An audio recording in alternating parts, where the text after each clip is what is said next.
ကျွန်တော်ရဲ့မိတ်ဆွေစနေသားသမီးများအားလုံးမင်္ဂလာပါနော်စနေသားသမီးများအတွက်ပတ်စဉ်တောက်ကြနေညနေ6နာရီမှာပုံမှန်တင်ပေးနေကြဖြစ်တဲ့ဒုက္ခကျေပွင့်တေရောနမိတ်ကိုတေရောကခုနကချပြီးတော့ကံကြမ္မာဖတ်ကြားပေးမှာဖြစ်ပါတယ်အဲ့တော့စနေသားသမီးတွေအတွက်ကြားတဲ့ကံကြမ္မာနမိတ်လေးတွေကိုဖတ်ကြားပေးမှာဖြစ်ပါတယ်စနေသားသမီးတွေအတွက်ကြားတဲ့နမိတ်ရဆိုရင်တော့သူကဓာနမိတ်ဖြစ်ပါတယ်ဓာနမိတ်ကကြတော့အဲ့တော့အခက်အခဲလေးတွေစိန်ခေါ်မှုလေးတွေရင်ဆိုင်ရမယ့်အချိန်ကာလမျိုးဖြစ်ပါတယ်။နောက်လို့စနေသားသမီးတွေကဒီကာလတွေမှာဘာသာရေးနဲ့ပတ်သက်ပြီးတော့အထူးပြုလုပ်ဖို့တိုက်တွန်းတဲ့ကံတရားဆိုရင်လည်းမမှားပါဘူး။လောကရန်တရားတွေနဲ့မကြုံခြင်းမဲ့နဲ့ကြုံရတတ်တယ်။လောကရန်တရားဆိုတာအကောင်းက၄မျိုးအဆိုးက၄မျိုးရှိပါတယ်။အကောင်းတွေလည်းဘဝမှာကြုံတယ်ဒီကားတွေမှာအဆိုးတွေလည်းကြုံရတတ်တာပေါ့နော်အဲ့လိုမျိုးလောကရန်တရားတွေနဲ့ကြုံတဲ့အခါမှာစနေသားသမီးတွေအနေနဲ့သတိလက်မလို့ပဲနဲ့ဘာသာရေးတွေကိုမြတ်စွာဘုရားရှင်ကိုရောမြတ်ကြီးရဲ့ဘာသာရေးတွေဖရာတရားအလုပ်တွေကိုပေါ့နော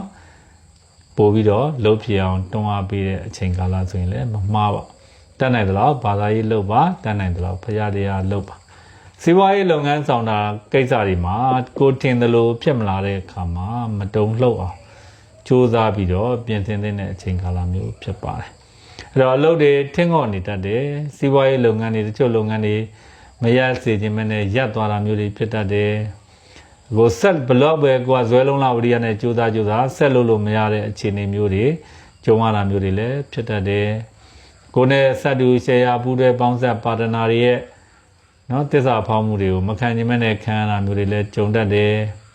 ်ငွေကြေးဆုံးရှုံးနေမျိုးမှုတွေလည်းမကြုံခြင်းမနဲ့ကြုံရတာမျိုးတွေလည်းဖြစ်တတ်တယ်အဲ့တော့လုပ်ငန်းတွေရပ်သွားသလိုဖြစ်တတ်တယ်စီးပွားရေးလုပ်ငန်းတွေရှေ့မရောက်ပဲနဲ့ထင်ငေါ့ကြံ့ကြာပိတ်ဆို့သွားတာမျိုးတွေလည်းဖြစ်တတ်ပါတယ်ဒါမှမဟုတ်အဖက်ဖက်ကနေပြီးတော့အဲ့လိုမျိုးအခက်အခဲတွေစိန်ခေါ်မှုတွေကြုံရတဲ့အခါမှာမြတ်စွာဘုရားရှင်ကိုရောမြတ်ကြီးဟောတော်မူတဲ့လောကရန်တရား၈ပါးငါတို့ကြုံနိုင်တယ်လို့စိတ်ထဲမှာနှလုံးသွင်းပြီးတော့မြတ်စွာဘုရားရှင်ကိုရောမြတ်ကြီးရဲ့ဘာသာရေးအဆုံးအမတွေဩဝါဒတွေကိုလိုက်နာပြီးတော့ကျင့်ကြံနေထိုင်တဲ့အချိန်ကာလမျိုးဖြစ်ပါတယ်အဲ့တော့ပုံမှန်လင်းလင်းပြောရရင်တော့လောကရန်တရား၈ပါးနဲ့တွေ့ရကြုံရတဲ့အခါမှာရင်ဆိုင်နိုင်အောင်ကြိုးစားတဲ့အချိန်ကာလမျိုးဖြစ်ပါတယ်နံပါတ်2ကဒီကာလတွေမှာကိုယ်ကိုယ်တိုင်လည်းပဲအဖက်ဖက်ကနေပြီးတော့စိန်ခေါ်မှုတွေနဲ့ရင်ဆိုင်ရတယ်အဆင်မပြေမှုတွေနဲ့ကြုံရအဲ့တော့မိသားစုတာဝန်တွေကိုလည်းထမ်းရွက်ရတတ်တယ်မနိုင်ဝင်ထမ်းရတတ်တဲ့အချိန်ကာလမျိုးဖြစ်ပါတယ်အဖက်ဖက်ကနေပြီးတော့စိတ်မောလူမောကြုံရတတ်တာပေါ့အဲ့တော့ဆွေမျိုးသားချင်းတွေအတွက်စိတ်ပင်ပန်းမယ်ဆွေမျိုးသားချင်းတွေရဲ့တာဝန်ဝတ္တရားတွေကိုကိုယ်ပခုံးပေါ်ထမ်းရွက်ရအောင်ဆွေမျိုးသားချင်းတွေနဲ့ပတ်သက်ရင်လည်းပဲစိတ်မောလူမောပါပဲနောက်တစ်ခုကလူမှုရေးနဲ့ပတ်သက်တဲ့ကံတာကြတော့တော်တော်ကြီးကောင်းမှကိုယ်မိတ်ဆွေကောင်းတွေအပေါင်းအသင်းကောင်းတွေတငယ်ချင်းကောင်းတွေရဲ့ကူညီပံ့ပိုးပေးမှုတွေရတတ်ပါတယ်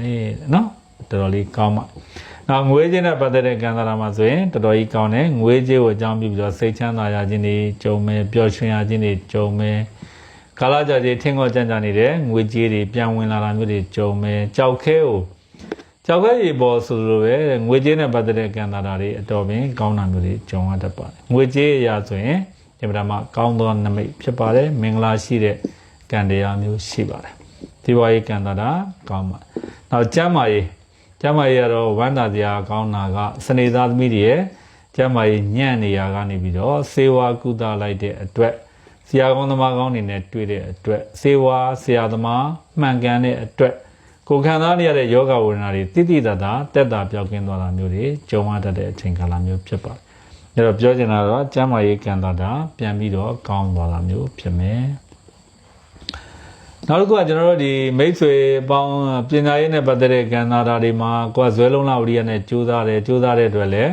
ထိုက်တဲ့အောင်မြင်မှုတွေကိုရမယ်အခြေအိမ်နောက်ရင်းနဲ့ပတ်သက်ရင်ကံတာကောင်းမှအဲ့တော့မျက်နှာပွင့်လန်းခြင်းတို့ကံကြမ္မာပွင့်လန်းခြင်းတို့အခြေအိမ်နောက်ရင်းမှာစိတ်ချမ်းသာပျော်ရွှင်ရခြင်းတို့ပူပင်သောကကင်းခြင်းတို့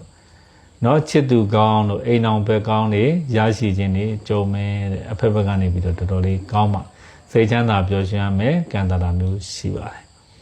အဲ့တော့စနေသားသမီးတွေရဲ့ကံတရားကိုဟောပေးတဲ့အခါနမိတ်ဖတ်ပေးတဲ့အခါမှာကောင်းတာတွေလည်းပါပါတယ်မကောင်းတာတွေလည်းပါပါတယ်မြတ်စွာဘုရားရှင်ကိုရောမြတ်ကြီးရဲ့လောကရန်တရား၈ပါးနဲ့အညီပါပဲเนาะချမ်းသာခြင်းဆင်းရဲခြင်း စားတဲ့လောကရန်တရား၈ပါးနဲ့ကြုံတဲ့အခါမှာခန္ဓာရည်ရှိဖို့အာသောကံမစိုးရိမ်ဖို့ခေမံဘေးကင်းဖို့အရေးကြီးပါတယ်နော်ဒါတော့စနေသားသမီးတွေရဲ့ကံတရားကိုတဲတော်နမိတ်ဖတ်ကြားပေးခြင်းဖြစ်ပါတယ်စနေသားသမီးများအတွက်အကျိုးပေးတဲ့ကံကောင်းတဲ့အရာကတော့အနက်ရောင်နဲ့အဝါရောင်နဲ့ကောင်းပါတယ်9ကဏ္ဍနဲ့9ကဏ္ဍဒီအကျိုးပေးသောနံပါတ်တွေဖြစ်ပါတယ်မြတ်စွာဘုရားရှင်ကိုတော်မြတ်ကြီးကိုပေါင်မုံထောပတ်တုတ်9ချက်ပေါ့နော်ကတ်လူပူဇော်ပြီးတော့ဆုတောင်းမှာစနေသားသမီးတွေကြုံတွေ့ရမယ်မကောင်းတဲ့ကံသာတာအညံ့ခိုက်တွေပြပြောက်ပြီးတော့ကောင်းကျိုးလိုရာဆန္ဒရရှိစေမှာဖြစ်ပါတယ်စနေသားသမီးကျွန်တော်ရဲ့မိတ်ဆွေအပေါင်းလေကိုကြီးကျမ်းမာခြင်းစိတ်ချမ်းသာခြင်းနဲ့ပြည့်စုံပြီးတော့လိုရာဆန္ဒတစ်လုံးတစ်ဝါတည်းရရှိနိုင်ကြပါစေကြံနိုင်အောင်စောင့်နိုင်မြောက်ကြပါစေဘဝလမ်းခီးလမ်းကိုအေးချမ်းသာယာစွာ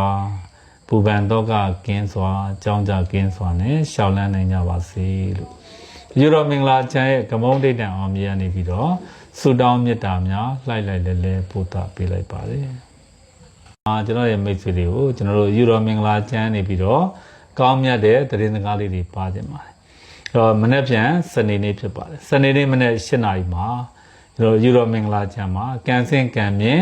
နဝင်းပွဲရတရားကြီးရှိပါတယ်ဒုချင်းတယောက်ချင်းလိုက်တီးတန့်ပြုလုပ်ပေးတဲ့ရတရားဖြစ်ပါတယ်ဟိုအရင်တော့ကျွန်တော်တို့ယူတော်မင်္ဂလာချမ်းမှာနဝင်းရတရားခြေပူးတယ်မခြေရတာလည်းကြာပြီသွားခြေအောင်မယ်ဆိုတော့သူများအတွက်တော်၎င်းတချို့တော့နဝင်းရတရားမခြေဘူးသေးဘူးသူများတွေခြေတာတော့တွေ့တယ်ငါတို့လည်းတနေ့ကျရင်သွားခြေအောင်မယ်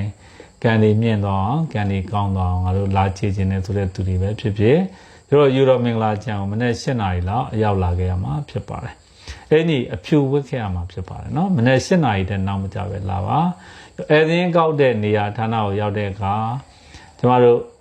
တော်တို့နဝင်းရတရားခြေခြင်းလို့လာတာပါလို့ပြောပြီးသွားရင်နဝင်းရတရားဝင်ခြေလို့ရပါတယ်အဲ့လိုမျိုးခြေနိုင်အောင်လဲကျွန်တော်တို့ဘက်ကကြိုတင်ပြီးတော့စီစဉ်ပြင်ဆင်ပေးထားခြင်းဖြစ်ပါတယ်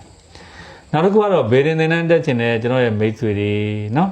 အယူတော်မင်္ဂလာချမ်းမှာအခုလာမဲ့9လပိုင်း1ရက်နေ့မှာဘေဒင်သင်တန်း9မြင်ဆောင်2026ဘေဒင်သင်တန်းပြန်ဖွင့်ပါလိမ့်အဲ့တော့9လပိုင်း1ရက်နေ့ကနေပြီးတော့